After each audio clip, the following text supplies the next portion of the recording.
উনি বর্ণনা করছেন আমার মা পৃথিবীতে ইবাদত যখন করতেন তো এত মগ্ন হয়ে যেতেন যে দুনিয়ার সব কাজ ফেলে দিয়ে ভুলে গিয়ে আল্লাহকে ডাক দিয়ে আল্লাহর ইবাদত করতেন। জোরে বলেন সুবহানাল্লাহ। হযরতে ঈসা আলাইহিস সালাম আম্মাকে একদিন বলে, মা, ওগো মা, আল্লাহর ইবাদত করো মা, আল্লাহকে ডাক দাও মা, আল্লাহর ইবাদত কেমন ভাবে করতে হয় মাগো আমি তোমার কাছে শিখে নিলাম। বন্ধুগণ বেরাদার, হযরতে ঈসা আলা নবী আলাইহিস সালাম পৃথিবীর মধ্যে পয়গম্বর রাসূল হয়ে এসেছিলেন।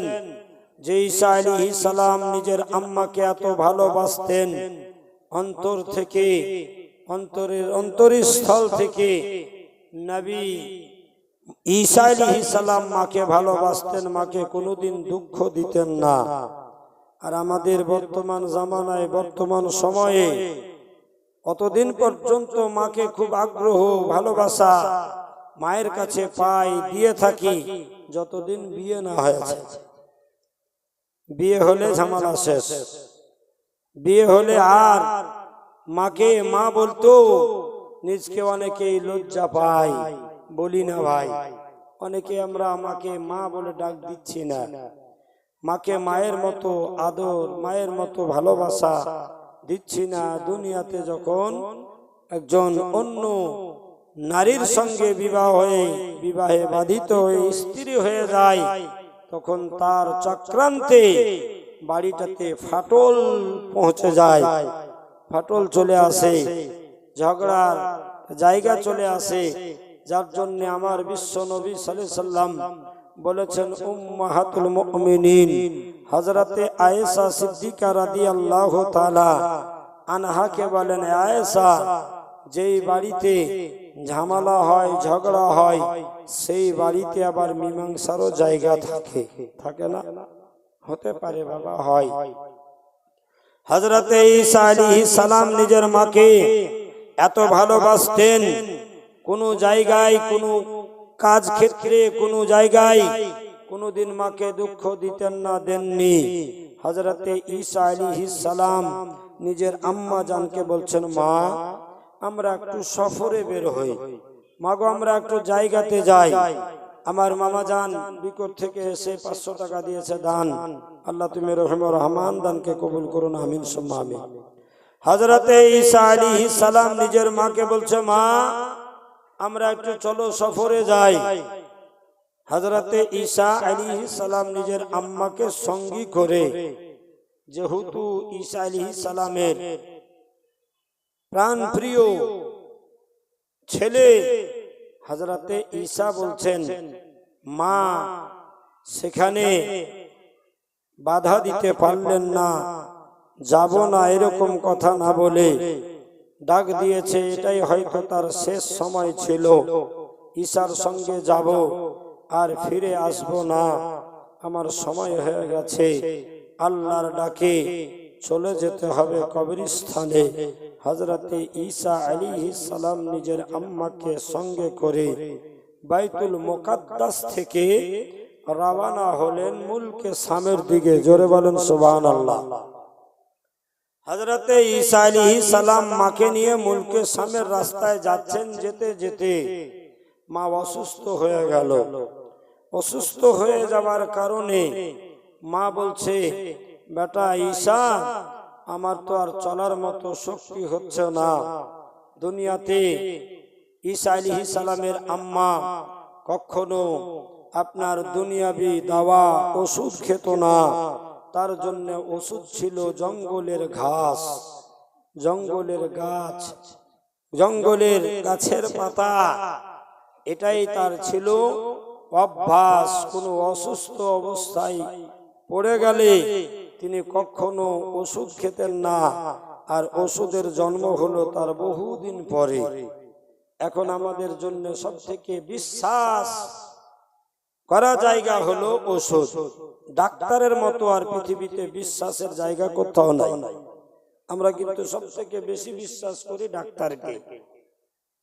হাকিম কবিরাজকে, মাওলানা মুন্সিকে কম বিশ্বাস করি, কারণ পানি দম করে আমরা সেই পানিটা পান করে আমার পেট ব্যথা ভালো হবে, এটার উপরে আমাদের বিশ্বাস নাই। আমার বিশ্ব নবী আকায়ে নামদার মদিনার তাজদার জনাবে মুহাম্মদুর রাসূলুল্লাহ সাল্লাল্লাহু তাআলা আলাইহি ওয়াসাল্লাম বেরাদার নিজের লাডলা প্যারা বেটি ফাতেমাতুজ জাহরা রাদিয়াল্লাহু তাআলা আনহার সঙ্গে হযরতে আলীর বিবাহ যখন দেওয়া হয়, বিবাহে বাধিত হয়ে যাওয়ার পরে আমার বিশ্ব নবী সাল্লাল্লাহু তাআলা আলাইহি ওয়াসাল্লাম এক গিলাস পানি নিয়ে আসলেন। পানিতে আমার বিশ্ব নবী আপনার সূরা ফাতিহা তেলাওয়াত করে দম করলেন। দম করে আলীকে ডাক দিলেন, লাডলা প্যারা বেটি ফাতেমাকে ডাক দিলেন। ডাক দিয়ে বলছে, ওগো আমার বেটি জামাই আলী ফাতেমা আমার নিকটে এসো। হযরতে আলী ফাতেমা এসে গেল। নবীর ডাক হয়েছে, আপনার যতই কাজে কর্মে থাকুক না কেন নবীর সাড়াতে তারা ছুটে আসতো। আমার বিশ্ব নবীর লাডলা প্যারা বেটি ফাতেমা হযরতে আলী সামনে দাঁড়িয়ে গেল।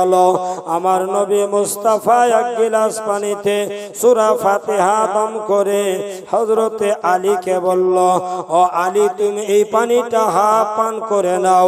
হযরতে ফাতেমাকে বলা হলো, বেটি ফাতেমা তুমি এই পানিটা হাফ পান করে নাও। পূর্ণ গিলাসটা দুইজনে পান করে পানি শেষ হয়ে গেল। হযরতে আলী জিজ্ঞাসা করলেন, ইয়া রাসূলুল্লাহ, ইয়া হাবিবাল্লাহ, নবী গো, বলে এই পানিটা পান করার ফল কি হবে? আল্লাহ রাব্বুল আলামিনের নবীর লাডলা প্যারা বেটি ফাতেমা বলছেন, আব্বা এই পানিটা পান করার ফল কি হবে?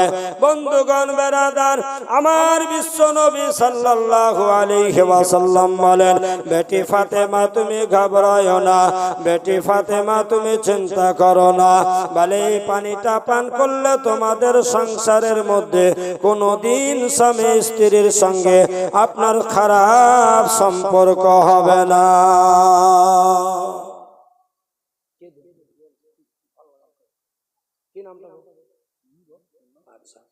নারে তাকবীর, নারে রিসালাত। বসেন বসেন, চলে যাবেন। হ্যাঁ, নুরুল ইসলাম সাহেব 500 টাকা দিয়েছে দান। আল্লাহ তুমি রহম রহমান দানকে কবুল করুন, আমিন সুম্মা আমিন। তো বেরাদার, বলছিলাম তখন তো ওষুধ ছিল না, তখন দাওয়া ছিল না। আল্লাহর কালাম দিয়ে যাবতীয় পেটের ব্যথা, শরীর ব্যথা, মাথার যন্ত্রণা, মাথা থেকে নিয়ে পা পর্যন্ত যত অসুখ বিসুখ হতো, কালাম পাকে দম করার ফলে তার শরীর সুস্থ হয়ে যেত। জোরে বলেন সুবহানাল্লাহ। এখন একজন আলিম যদি পানি পড়া দেয়, তাহলে ওই পানি পড়াটা বিশ্বাস করে খাচ্ছে না, পান করে না। হ্যাঁ, কি হবে? হাতে ডাক্তার ছাড়া হবে না। বেরাদারান ইসলাম, হযরতে আলীকে বললেন, ফাতেমাকে বললেন, বেটি যাও, তোমাদের সংসারের মধ্যে কোন রকমের কোনো বিপদ আপদ আসবে না। আল্লাহর কালাম দিয়ে এই পানিটা পান করা হয়েছে, আপনার পান করা হলো। শ্রদ্ধা স্মৃতি সমাজ বেরাদারান ইসলাম বলার উদ্দেশ্যটা হলো, হযরতে ঈসা আলাইহিস সালাম মুলকে শামের রাস্তায় গিয়ে মা অসুস্থ যখন হয়ে গেল, মা আর সামনে যেতে পারেন না, এটাই হয়তো তার শেষ সময় ছিল। আর আগে যাবে এটা কোনো গ্যারান্টি তিনিও দিতে পারেন না। আল্লাহ অতক্ষণ পর্যন্ত দুনিয়াতে রাখে ততক্ষণ পর্যন্ত হায়াত দুনিয়াতে থাকে। যার জন্য মুসলমান বাবা ভাই, মা অসুস্থ হয়ে যাওয়ার কারণে ঈসাকে বলছে, বেটা ঈসা, বলে যাও তুমি জঙ্গল থেকে কিছু ঘাস নিয়ে এসো, আর ওই ঘাসটাকে আমি ঘাসটাকে খেয়ে আমি ওই আপনার অসুস্থ থেকে দূর হয়ে যাব। নবী মুস্তাফার নবী পাক সাল্লাল্লাহু তাআলা আলাইহি ওয়াসাল্লামের সঙ্গে কত মহব্বত ছিল। হযরতে ঈসা আলাইহিস সালামের পরে দুনিয়াতে রাসূলুল্লাহ এসেছেন, যে ঈসাকে দুনিয়াতে আপনার হায়াত অবস্থায় আল্লাহর তরফ থেকে ফেরেশতা দিয়ে উঠিয়ে নেওয়া হয়েছে আকাশে। জোরে বলেন সুবহানাল্লাহ। মুআজ্জাজ ঈসা আলাইহিস সালাম মাকে রেখে তিনি চলে গেলেন, গিয়ে ঘাস খুঁজতে জঙ্গলের মধ্যে পৌঁছে গেল।